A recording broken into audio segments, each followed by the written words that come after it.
Welcome to the succeeding video for the discussion on the economic concepts. So we ended on item 16. So price inelasticity means, so diniscuss na natin ito kanina, pag inelastic, uh, kahit na pa tumaas ang presyo ng item or ang product na yan, just sa'yo pa rin ako bibili because pwedeng yung product mo ay need or pwedeng this is a monopolized market. So, saan yun? A. The quantity of goods demanded increases when price increases. Okay. The quantity of goods demanded increases when price increases. Hindi. Kasi, kahit na pa-increase yung price, same. Kumbaga, wala siyang masyadong effect. Ganon. B. The quantity of goods demanded decreases when price decreases. Hindi din. Kasi nga, dapat wala siyang masyadong effect. Kasi inelastic nga yan.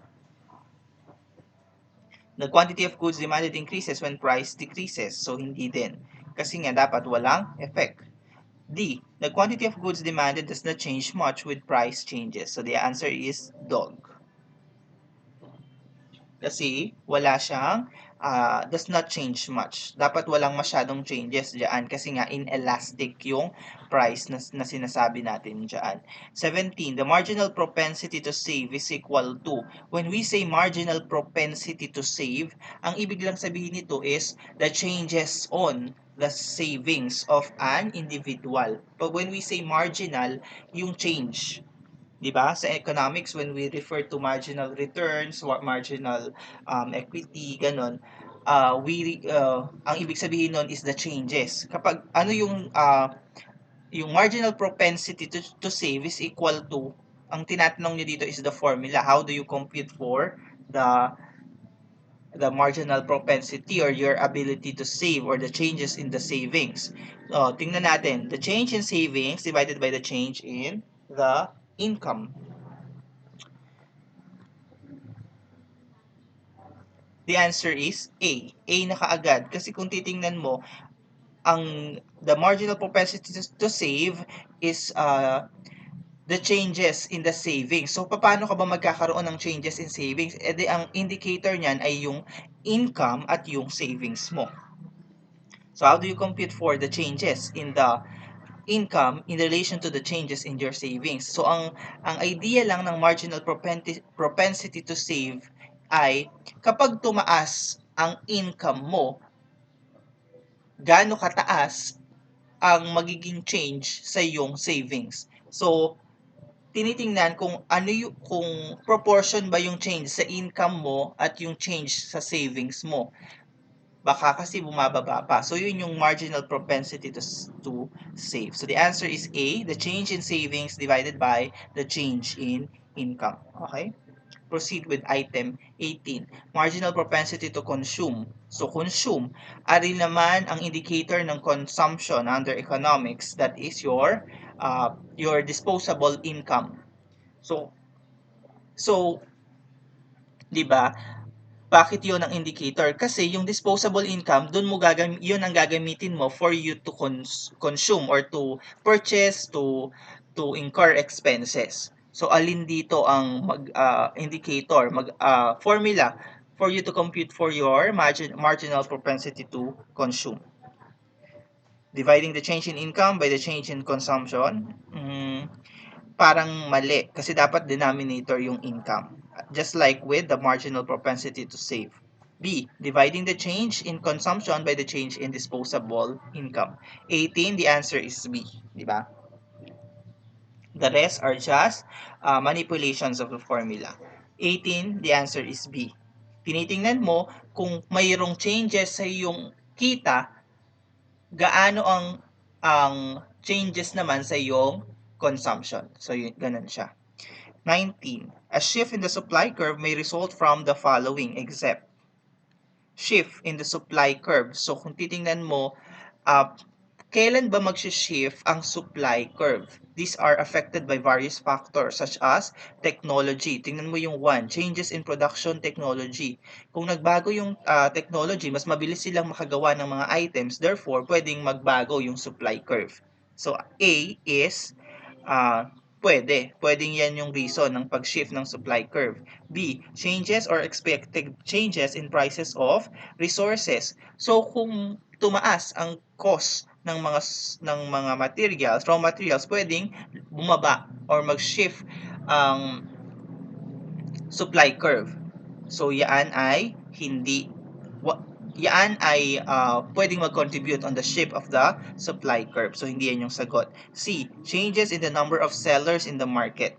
Halimbawa, biglang dumami ang sellers in the market. So ikaw, dahil you expect a particular market share, pwedeng bababaan or mag-shift ang iyong supply curve.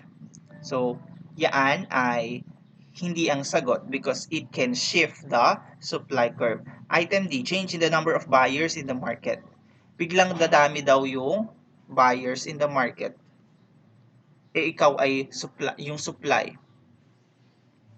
Will it have an effect on the supply curve? Kapag change in the number of buyers in the market, ang orientation dyan ay it will change or shift the demand curve. So wala yang kinalaman sa supply curve. Okay? It will not affect the supply curve. So the answer for number 19 is dog. Changes in the number of buyers in the market will not shift the supply curve. Okay? But will shift the demand curve. Okay? Number 20, complementary goods are those that are used together because they enhance each other's use. Okay? Which of the following are not complementary goods? A, DVD player and DVD. Complementary ba yan? Yes. Kasi kailangan mo yung DVD player for you to play the DVD. The digicams and memory card for digicams, complementary din yan. Margarine and butter. No, because these are alternatives yan eh. Pwedeng margarine, pwedeng kung walang margarine, mag-butter ka. Kung walang butter, margarine ka. So these are not complements. So the answer is C. Yung razors and razor blades are complementary goods. 20 is C. Okay? 21. In the long run, firms may experience increasing returns because they operate more efficiently. With growth comes specialization of labor and related production efficiencies related to the law of diminishing returns. This phenomenon is called law of diminishing returns, supply and demand, economies of scale, or efficiency variance. Alin ito, as you remember in your economics class, this is C, economies of scale. Diba? Dinadaan 'Di ba the concept of economies of scale ay dinadaan mo sa volume. So marami kang pinoproduce para makatipid ka doon sa cost at doon sa labor.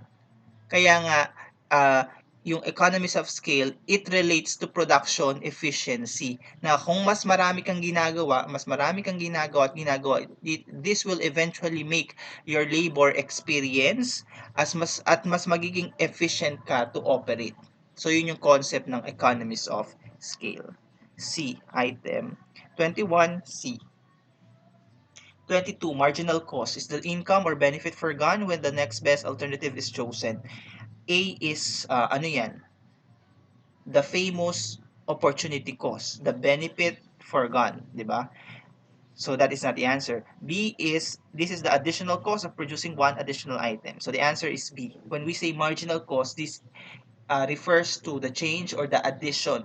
So yan yung sagot na kaagad. Additional cost of producing one additional item.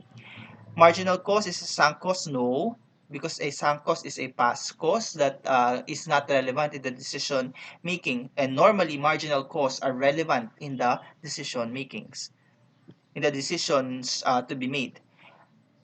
The difference between the relevant costs, it can be, but more or less, this is an additional cost. So proper na isagot yung item B. Okay? But item C can be an answer in some instances. But the most appropriate answer for this is B. 22 is B. Next, 23, it is the total amount of expenditures for consumer goods and investment for a period of time. It includes purchases by consumers, businesses, government, and foreign entities.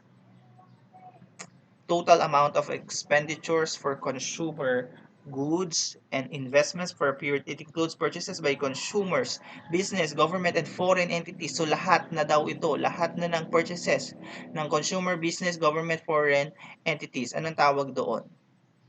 The answer is B, aggregate demand. So lahat na ng demand ng consumer, business, government, foreign entities, these are all included in the aggregate demand. Okay? 24. The gross domestic product or GDP is A. Total amount of expenditures for consumer goods and investment for a period of time. The total purchases by consumers, businesses, government, and foreign entities. Yung B is not the answer because yun yung aggregate demand. C. Value of all final goods and services produced by the country by both domestic and foreign owned resources. Yes, C. Parang pwedeng tama. The value of all goods and services produced by the country by domestic firms excluding those produced by foreign owned. This lies the difference between gross domestic product and gross national product. So the answer for 24 is C. Lahat ng final goods na produce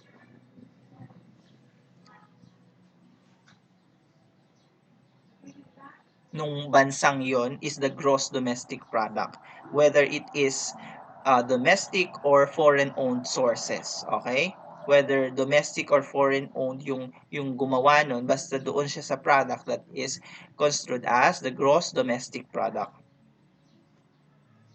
Yung A kasi, total amount of expenditure for consumer goods and investment for a period of time, masyadong malawak ito. It does not, hindi niya sinasabi yung mismong concept ng gross domestic product. Kasi di ba ang concept nitong gross domestic product are the final goods and services produced by the country from both the domestic and foreign owned sources. So, kahit na saan pa nanggaling yung sources, basta iyon ay ginawa on that country. So, 24 is C. 25. In economics, personal income minus personal taxes equals. So, yung personal income and personal taxes sa economics lang yan ginagamit. Kasi in accounting, hindi mo makikita yung terminologies as personal income and personal taxes. So, yung answer na A, net income, and B, income after tax is already eliminated. Eliminate mo kaagad yan kasi yan ay accounting mo. Yan ay accounting terminologies. Ang sabi, economics. So, what's the answer? The answer is C, disposable income. So itong take-home pay, the disposable income can be gross and can be net disposable income. So yung net disposable income, yun yung take-home pay. So kapag personal income tapos minus personal taxes, disposable income pa lang yan. So it can be gross disposable income ang tinutukoy pa lang. So hindi pa yung talagang take-home pay mo. Kasi in economics, it is proper to identify yung income minus the personal taxes as disposable income than indicated as take-home pay. So the answer for 25 is C, disposable income.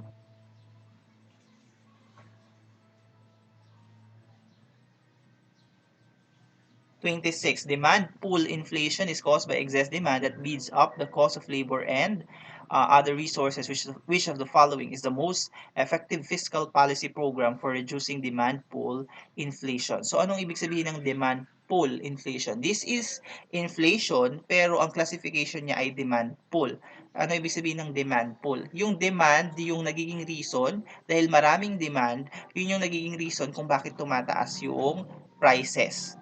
Dahil maraming gustong bumili ng product na yan, kaya tumataas yung general level ng prices. Okay? So, alin ang dapat gawin? Na fiscal policy. Remember the difference between fiscal policy and monetary policy in your economics classes? Alin ang dapat gawing fiscal policy para bumaba yung inflation na yan na caused by demand. Kaya siya demand pull inflation. So as the government, anong dapat mong gawin? A, decrease government spending and then increase taxes. Okay. Remember, maraming demand. So, baka yung government ay nakaka-contribute pa doon sa excess demand. So, anong gagawin ng government? I-decrease niya yung government spending niya. Babaan niya yung kanyang paggastos muna for the meantime at itaas niya yung taxes niya. Anong mangyayari pag tinaas yung taxes? Eh di syempre, kapag tinaas mo yung taxes on those particular products, hindi na yan bibilin ng mga consumers. So, na-cure ba yung demand pull inflation? Yes. So, the answer for 26 is A. Yung increased government spending and taxes, B and C are direct opposite ng A. Okay? Yung decrease the money supply, this is not a fiscal policy program but a monetary policy program. So, you have to identify the two. Yung fiscal policy program and monetary policy program. 27. Which of the following is not an instrument of monetary policy by which the money supply is controlled? E de yung C na kaagad, manipulation of government spending kasi yun na yung nandun sa item 26. Okay? Because manipulation of government spending is a fiscal policy and not a monetary policy. Alin ba yung mga monetary policy? Yan po, yung changing the discount rate, open market operations, and changing the reserve ratio of banks. Yan ay responsibility ng Central Bank or ng Bangko Sentral ng Pilipinas for the BSP to control yung money supply in the market. The rate of unemployment caused by contractions of the economy is referred to ano yung full employment and inflation, frictional, cyclical, tsaka structural unemployment rate. Ano ba yung mga yan?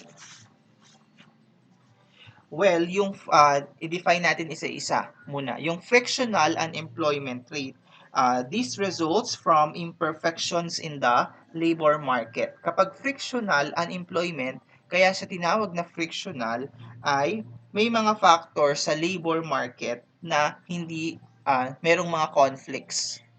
Kaya nagkakaroon ng frictional unemployment.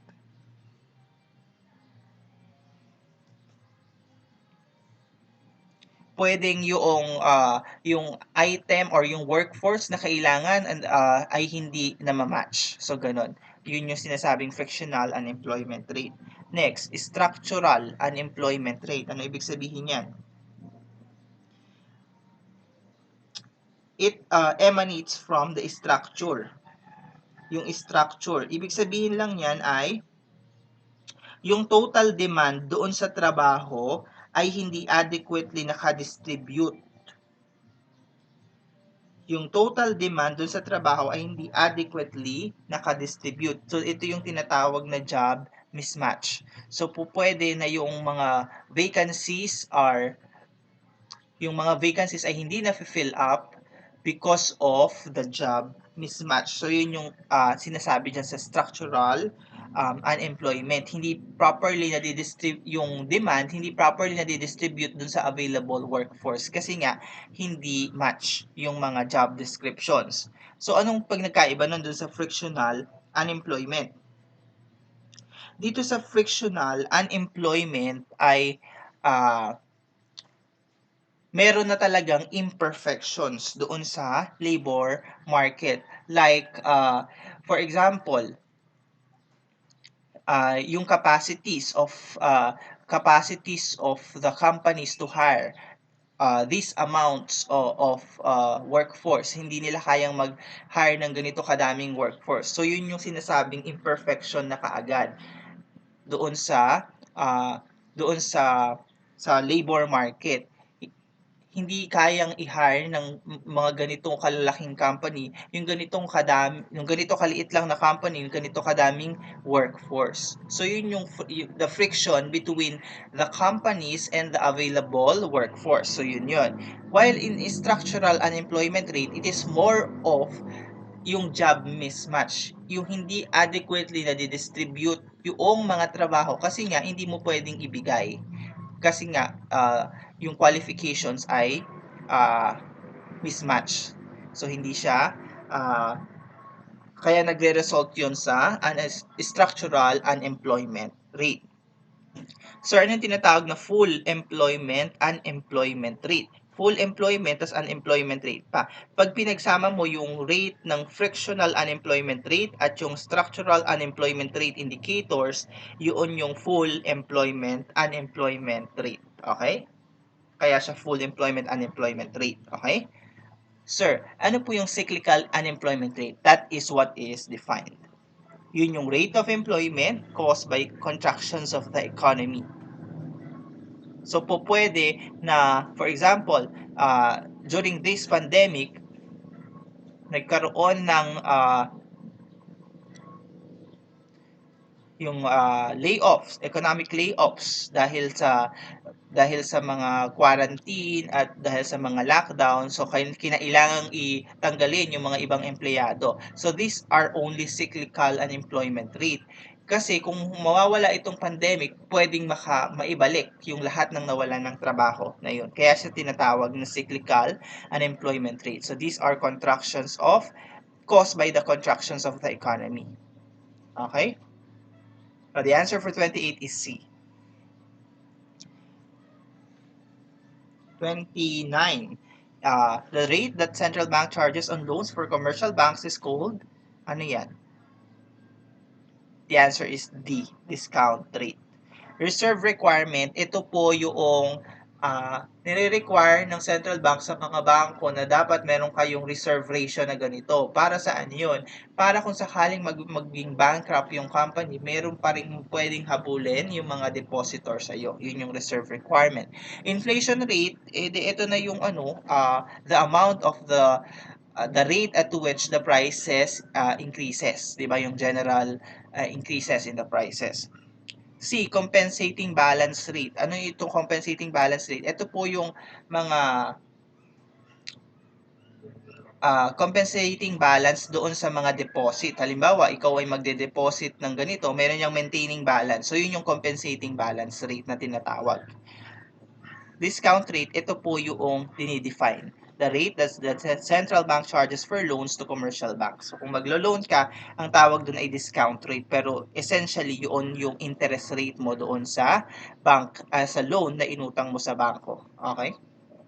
29 is dog.